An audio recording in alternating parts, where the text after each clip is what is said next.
Boa noite a todos que acompanham a Papão TV Play. Falamos direto do estádio Bampará Curuzu para a entrevista coletiva com o técnico Itamar Schulli nesse pós-clássico válido pela quarta rodada do Parazão 2021. Professor, boa noite. As primeiras perguntas da entrevista coletiva são do Dinho Menezes, da Rádio Clube do Pará. Ele começa querendo saber se a finalização foi um dos problemas do Paysandu na partida de hoje. Boa noite. Primeiro foi um jogo de chances, né? Criadas pelos dois lados. E nós tivemos situações muito claras também de gol e que a gente não fez. O adversário, durante os 90 minutos, finalizou menos do que o Paysandu. E vocês que sabem muito bem disso. Só que as finalizações do adversário se tornaram gols, em algumas que eles criaram, e as nossas que nós criamos, nós infelizmente não conseguimos torná-las em gols.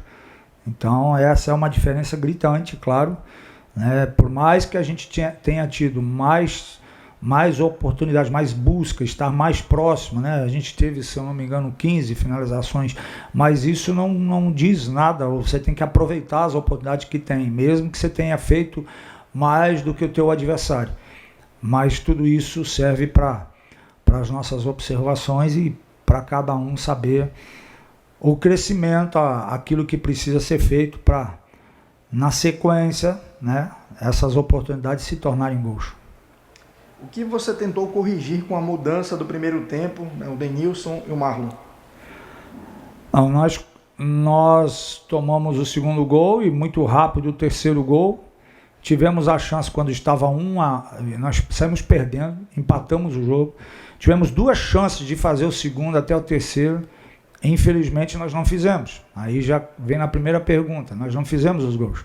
Aí tomamos o segundo, tomamos o terceiro. Quando a gente empatou, teve a chance de virar e não conseguimos.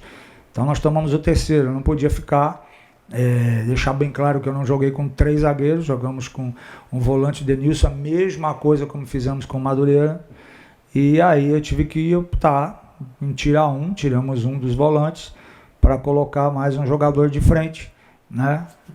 Essa foi a intenção que a gente teve nessa primeira modificação, e colocar um jogador que tivesse uma bola parada boa, que ele me demonstra nos treinos, para isso que o clube o trouxe. Assim ele chegou aqui e fez grandes jogos, né, que é o Marlon, e assim, por isso que a gente colocou, até por essa bola parada, pelos chutes, aí a gente continua acreditando sempre, né? Não é porque não fez ou não deu certo, ou daqui a pouco, mas ele perdeu um pênalti. É um menino que tem personalidade. Se ele não tivesse a personalidade, a qual eu parabenizei ele, não tinha pedido para bater o pênalti. O aproveitamento dele também é muito bom. Então, demonstra a personalidade que ele teve, e a troca foi por esse motivo, de botar esse jogador com finalização, com chute a gol, e tirar um dos volantes para que a gente conseguisse buscar mais o gol. Foi o que a gente fez. Sobre essa questão do Marlon, que o senhor acabou adiantando aí da cobrança do pênalti, a última pergunta do Dinho é sobre isso. Ele quer saber por que o Marlon cobrou o pênalti e não o Nicolas. É fácil de responder, né? Porque o Nicolas já vai para a terceira temporada aqui. Qual foi o jogo? Não decisão de pênalti, que ele bateu algum pênalti. Em jogo. Então o Nicolas não era o batedor, nunca, nos 3 anos, nunca foi um batedor de pênalti do jogo, a não ser quando é uma disputa de pênalti. Então sempre teve pessoas aqui, outros atletas, que a incumbência era deles, né? Não do Nicolas, né? E a mesma coisa né? Nós treinamos, nós não chegamos aqui, se der um pênalti vocês vê quem bate. Não, isso é treinamento, né? E cada um sabe qual é o aproveitamento de pênalti. Não são poucos, que a gente procura sempre treinar. E no momento do pênalti, o Marlon era um desses batedores que treina muito bem, teve a personalidade de pedir a bola para bater. São fatalidades que a gente não gostaria que acontecesse, mas acontece na vida de um atleta. O Júnior Cunha, do portal Roma News, faz uma pergunta dentro de algo que o senhor até respondeu ainda agora, mas vou fazer aqui a pergunta dele. O que motivou na mudança na escalação, a troca na zaga e a alteração no esquema para 3 zagueiros? Uma pergunta parecida com a do Tiloma West, do Diário do Pará. O Paysandu vinha utilizando uma forma de jogar que vinha dando certo e foi mudada para o início do reparo. Essa troca acabou se mostrando errada de ser feita logo em um jogo tão importante? Não, primeiro tem que ser feita uma análise, né, sobre isso. Nós não jogamos com 3 zagueiros. Nós jogamos com o Denilson da mesma forma que jogamos contra o Madureira, de volante, né, por dentro. Eu acho que se parar e olhar todos os lances com atenção, vai ver que ele não está jogando de terceiro zagueiro, que ele teve a mesma função que teve nos jogos anteriores, a qual correspondeu muito bem. E assim é na vida do atleta, né, e de todos nós seres humanos. Tem dia que as coisas dão certo, outros dias não estão certo, e a gente tem que continuar sempre buscando essas melhoras. Então ele não era 3 zagueiros, era normal como ele tinha jogado, ele de volante, né, e a troca na zaga foi porque nós trouxemos o Alisson, e a gente tem que ver como você está com um grupo em formação, você está conhecendo o grupo, você está vendo cada um, você tem que fazer o quê?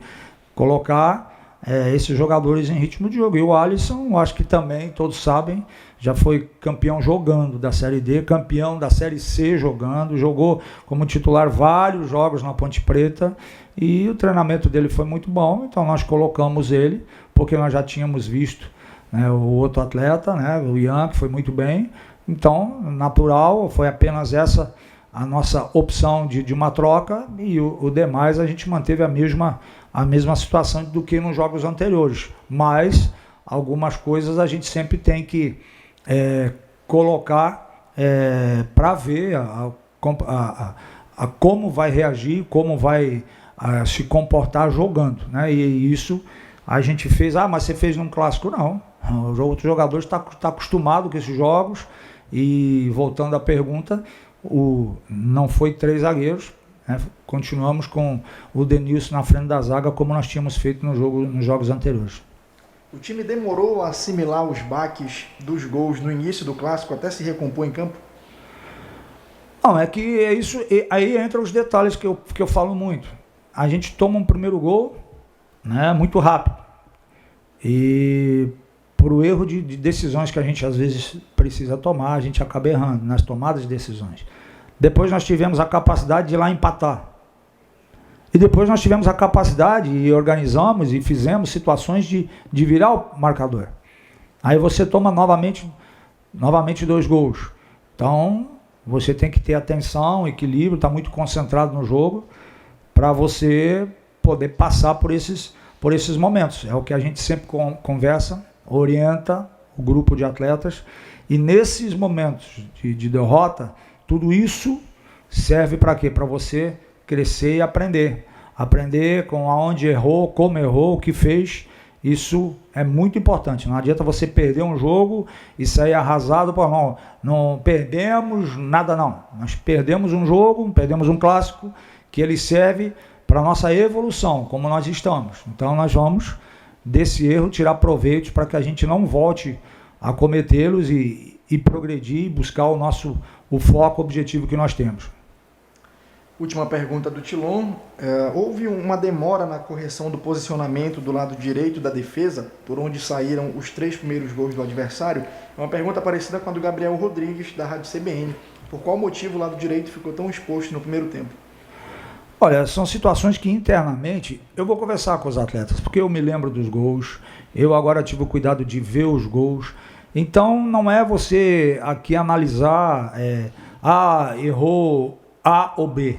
Houve uma situação e ela teve, lógico que eu não vou vir aqui e vou falar aconteceu isso, mas eu sei o que ocorreu e cada um, né, vai ver o que fez, como fez, o que era para fazer, o que porventura não fez. Isso internamente, junto com o grupo, nós vamos conversar. Claro que vocês querem respostas, a imprensa, né, quer a resposta, mas as respostas eu estou dando, só que há detalhes que a gente tem que resolver internamente, conversar internamente, mostrar internamente no nosso dia a dia de vestiário, aonde que poderia ter feito, o que e qual foi a tomada de decisão errada. Isso, entre nós vamos conversar para que, justamente como eu disse, para que a gente não volte a errar, né, e que a gente possa ir minimizando isso e buscando sempre os objetivos que nós temos. E a última pergunta para a gente finalizar a coletiva, também do Gabriel Rodrigues: a superioridade do adversário no meio de campo foi o ponto determinante do jogo? Olha, cada um tem uma visão, né? Eu não vejo que superioridade no meio do campo foi um fator determinante. Claro, nós jogamos contra uma grande equipe, muito bem organizada, contra grandes atletas, né? Uma equipe de Série B, isso é uma coisa, né? Isso não vamos tirar, isso não tem adversário, tem, né? Mas a superioridade aqui, superioridade ali, vamos olhar números também, né? Oportunidades criadas, desperdiçadas, oportunidades criadas pelo adversário, convertidas, nossas criadas, não convertemos, e há uma série de coisas, né? Aonde que a gente teve boa parte da situação do jogo, principalmente vamos olhar aí, quando a gente volta para um segundo tempo, a gente logo de cara já cria uma situação de gol, já cria um pênalti, já temos um pênalti, aquela coisa assim, as oportunidades a gente converte, nós estamos aqui falando nesse momento de outro jogo, de outro resultado. Então, isso não é só uma superioridade de algum setor, e sim as oportunidades que uma equipe às vezes criou mais, aquela que venceu, teve mais situações, mas não teve naquele jogo a felicidade de converter essas oportunidades em gol como foi hoje.